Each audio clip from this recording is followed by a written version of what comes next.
Hey folks, Matt Easton here, Scholar Gladiatorius. So I've got an unboxing video, which I haven't done one of for quite a long time because I have had things to unbox actually, but I've done it off camera. It's from Dynasty Forge. I'm going to pick up the box. It's quite big and it's quite heavy because it's got a few things in it. But before I start opening it, I just want to give a special thanks to Barr Drake, who is a viewer and supporter of the channel, both on YouTube and on Patreon. And just massive thanks to Barr Drake, because one of the swords in here has actually been essentially bought from me or donated by him. So that gives me another sword to show on camera for you guys, so you know, you benefit from it in that way, and of course I'll review it in due course. So I feel, you know, humbled. I don't really feel like I deserve a gift, but there we go. Maybe I can think of some way to give back to you guys as well, who watch and support this channel, and I've got a few ideas for that actually. I'm in the process of moving house at the moment, which if it seems a little bit echoey in here, the reason is because a lot of things that are normally in this room are no longer in this room. They're boxed up and away, and so the room is essentially a bit more empty and a bit more echoey than usual, but hopefully the mic will overcome that. Yeah, many thanks again to Barr Drake. Thanks to all of you, of course, for watching and supporting this channel. Whether you watch on YouTube or whether you support me on Patreon, and where I've got, you know, extra material on there to watch.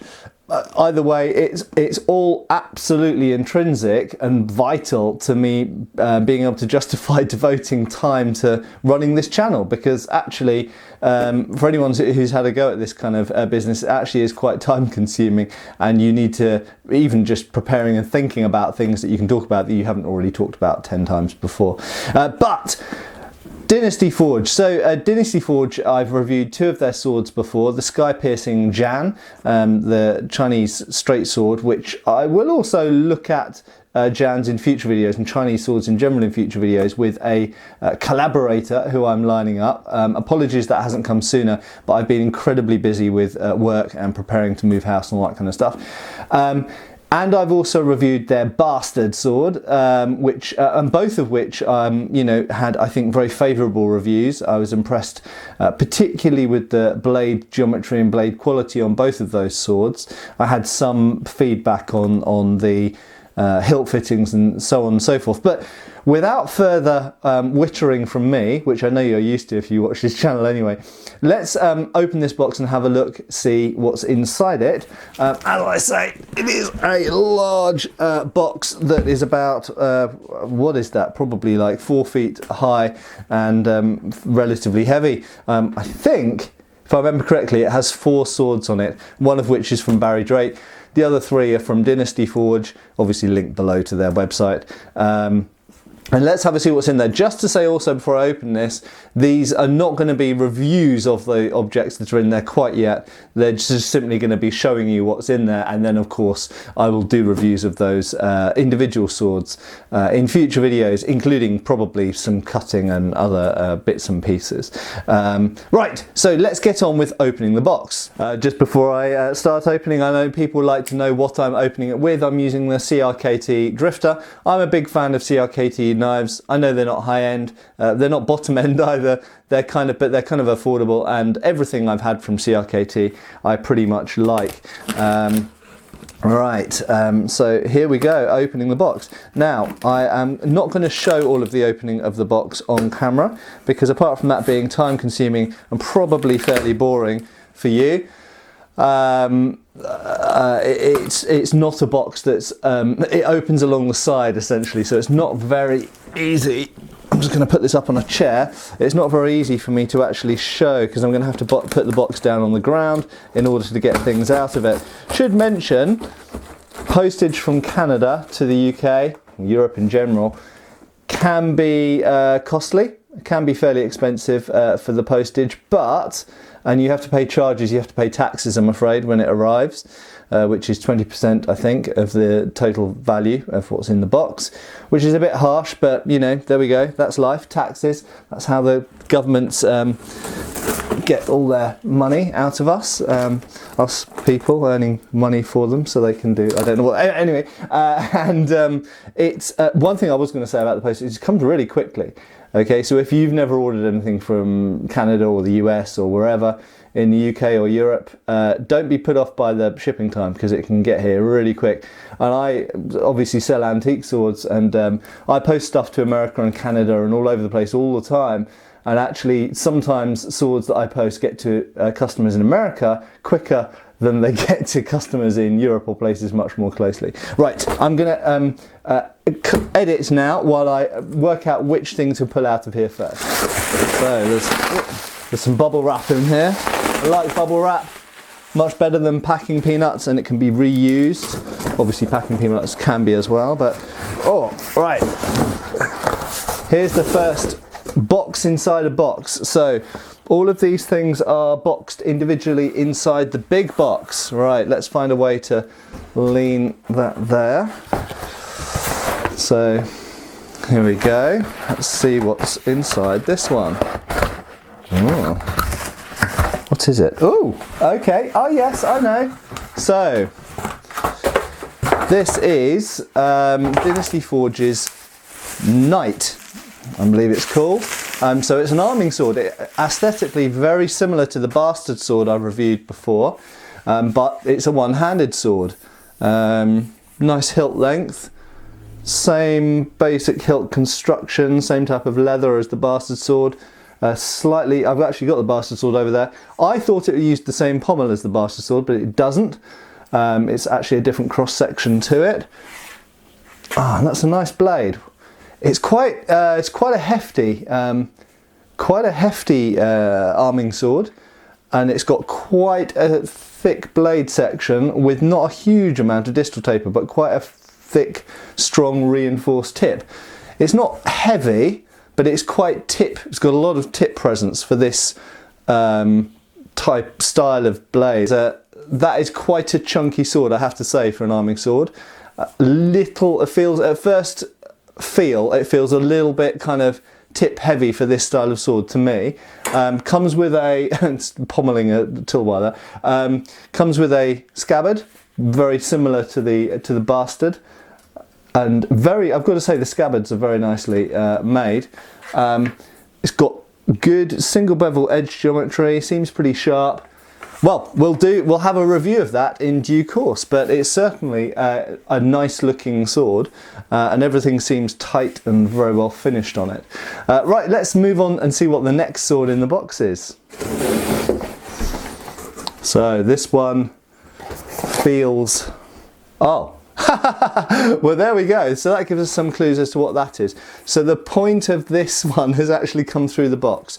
So a bit of feedback there for Dynasty Forge. You probably want to double layer or something, put something over the end of that before sticking it in the box, because it's the scabbard end. This is not the blade, it's only the shape of the scabbard has pushed its way through the end of the cardboard box. And I can guess what this is from the shape of the, yes it is indeed, shape of the end of the scabbard. So, ow, cardboard cut. God, not quite, it didn't quite cut me. Hate cardboard cuts. So this is the gift from Barr Drake, and it is, let's see, can you tell yet? You probably can't actually on camera there, because the bubble wrap's camouflaging it. Oh, you can see now. It is it a spadrine? No, it's a small sword. So let's have a look. It's, I know a lot of people who are getting really into small sword at the moment. It seems to be one of the fastest growing areas of HEMA. And that is nicely made, that's nicely cast, nicely detailed. I would imagine that this is modelled off an original that was probably silver, and this has been made in some type of white metal. I don't know, maybe nickel maybe, I'm not really sure. But yeah, some type of, maybe it's even aluminium alloy actually, but it's some type of modern white metal to simulate silver. Pommel with a, let's just zoom in on the, oh, that's bubble wrap, don't worry. There we go, very nice hilt. So I knocked the camera there, so I just have to rearrange so you can just see the detail on the inside of the dish, which is paralleled or mirrored by detail on the outside of the dish. Very, very nice. The The fingerings are a little bit asymmetrical, but then again a lot of the originals are. Let's have a look at the blade. Wowza! That is a pretty hollow ground, as you can see, triangular section blade. It's quite a beefy blade for a small sword, but it's not overweight. I certainly know historical examples which match this. It is at the beefier, heavier end of the spectrum. It's not got edges, but it's obviously very pointy. Very interesting. That's a very beefy blade for a small sword, but not, like I say, it's not too beefy. I certainly know there are historical examples that are as beefy as that, but it is heavier than an average antique example. But very nicely made. It certainly looks the part, doesn't it? Very, very nice. The hilt's slightly on the larger side compared to most antique examples, but very, very nice. I mean, that's such a robust blade. You could certainly deal with, fight against heavier weapons with this type of small sword. And the scabbard, oh, that bit's come unscrewed. Screw that back in. There we go. The scabbard is pretty. It's very nice, nicely done. Wood lined. That's a bit cardboard stuck in there. Wood lined with nice period style metal fittings, and that's a small sword of kind of circa 1700 to 1720 in style. It's relatively early small sword, I say. Yeah, maybe 1720, 1730 perhaps, but yeah, relatively early style of small sword, I would personally say. But yeah, very nice. Obviously, full review of that coming in due course. Let's have a look and see what's next in the box. So next up, here we go, delving in again. Oh, there we go. Right past the cardboard. Again, another box within a box, within a box. So this one, obviously, you can see is shorter. I do know what this is going to be. Oh, I just need to cut some tape. There we go. So, if you know Dynasty Forge's product lines, you might have a clue what this is from the length, and you will probably now know from the shape of the pommel. It is a gladius. There we go. Let's pull this off here. So that's pretty nice. Leather covered wooden scabbard with cast brass fittings. There's a little bit of rippling in the leather, I think, because something has slid up. I'll have a look at that off camera. It might be that it's got sort of pushed inside the box, as it were. I actually don't know. I mean, I've certainly recognised the fittings of gladiuses, gladii, from archaeological examples. I mean, there's examples in the Museum of London, in the British Museum, but I don't actually know if the scabbards were covered with leather like that. I haven't got a foggiest idea. The hilt is obviously of some type of stained wood with a rectangular cross-section grip with recesses and ridges for the fingers. Lock in there like that. To me, the grip seems a little bit on the long side for a historical gladius. The construction method, that is a round nut, so it looks a bit like a peen cover, but it's actually a nut. And let's have a look at the blade. Nice. That's a very nice blade. So this is a Mainz style gladius. The different styles of gladius are usually, their names are according to usually where they're found, but also the shape of the blade. So we get different tendencies, different periods. This is a somewhat earlier. I think this is a kind of, I think that's more or less 1st century AD, the Mainz gladius, if I remember correctly. But yeah, seemed to be nicely made blade, and we'll have a proper review of that. One thing before I put this down and go for the final sword, one thing I want to just reiterate about gladius type swords, or Roman era swords, in fact ancient world swords, is they are practically always intended to be used with a shield. And so in a lot of videos I've done where I've talked about the virtues of different swords against each other, when we're talking about single sword, people have gone, what about the gladius? What about the gladius? And you know, the gladius is a legendary type of sword, cut and thrust sword. But comparing it to other swords is kind of unfair and unrealistic, when really this type of sword, particularly this type of short sword from the ancient world, is supposed to be used almost entirely with a shield. Whether we're talking about, you know, the Xiphos, or whether we're talking about the Falcata, or whether we're talking about the gladius, even the Sparta, any of these ancient world swords are supposed to be used with shields. To try and use one by itself, obviously you can, and obviously occasionally they were, but it's not what they're primarily designed for. So if we're comparing a sword like this with, I don't know, a cutlass, for example, it's quite unfair, because the cutlass is designed to be used by itself without an accompanying weapon, whereas the gladius isn't really designed to be used that way. So the style of the hilt, the size of the hilt, the lack of guard, stuff like this, doesn't matter when you're using a scutum, but kind of does matter if you don't have a shield. But anyway, very nice. Let's have, and it's a wood-lined scabbard, incidentally. We will obviously do a review and some cutting. Check. Oh, nice edge. Yeah, we'll do some cutting and a proper review of that in due course. So let's have a look and see what the final sword in the box is. So here we go, we're delving in for the final box, and I do know what this is, but this is actually one of the ones I'm kind of most looking forward to, if I can ever get it out. Over here, there we go, right. Okay, so again, box within a box. This is, as you can see, longer. In fact, it's longer than I would have expected. Let's have a look. There we go. Right, so this has got a stiffening box inside the box to prevent bending. Wow, there we go. I destroyed the box. So you might be able to guess from the way it's been wrapped up what's inside here. Some of you will anyway. I'm sure quite a lot of you will. So let's undo this case. And so this is a type of sword which actually I think Dynasty Forge started out with before they branched into European swords. That's right, it's not a European sword. You can probably already guess what it is. A very, very nice example, and I'm very grateful for this being sent to me.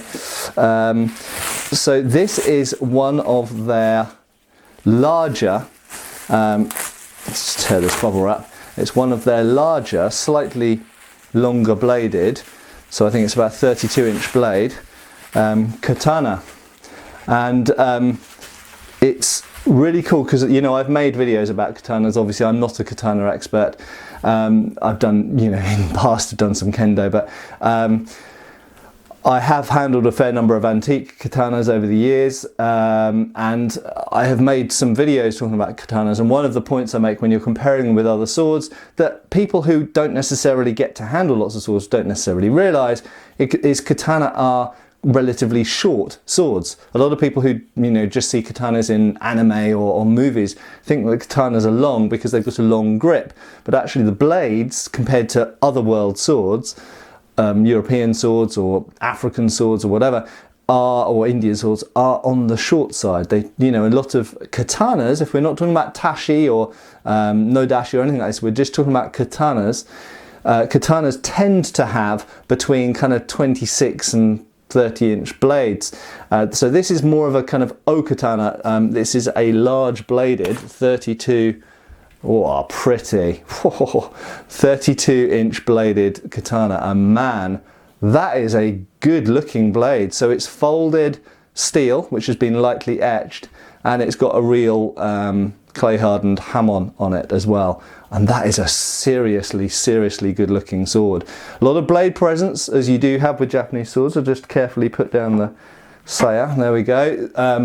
And that, I mean, that's a lot bigger than a katana that I've ever owned before. I have held, incidentally, a 16th century nodashi, I think you would call it. So, you know, basically a giant katana that was two-handed sword sized. But in terms of swords, modern recreation swords that I've held, that's probably the largest Japanese style sword that I have handled, and it is really, really pretty and really, really nice. I'm going to be holding this a lot. Anyway, I'm not going to witter on about this too much because obviously these will get their own videos in due course. Thank you again to Barr Drake, who bought me that small sword.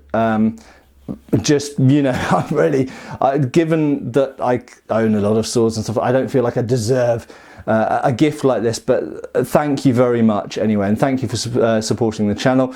I will give this sword obviously its due attention and give it the reviews and attention it deserves. And also, of course, thank you again to Dynasty Forge, link below to their website. They're making good products, and they're very responsive and accepting of feedback as well, and so I intend to give it. So I look forward to doing the reviews of these swords and putting them through their paces on a few cutting targets. But thank you again to Derek and the rest of the team at Dynasty Forge. I will see you all soon for a new video, and you will see these swords again in more videos. Thanks a lot for watching. See you soon. Thanks for watching. We've got extra videos on Patreon. Please give our Facebook a like and subscribe if you haven't already. Cheers, folks.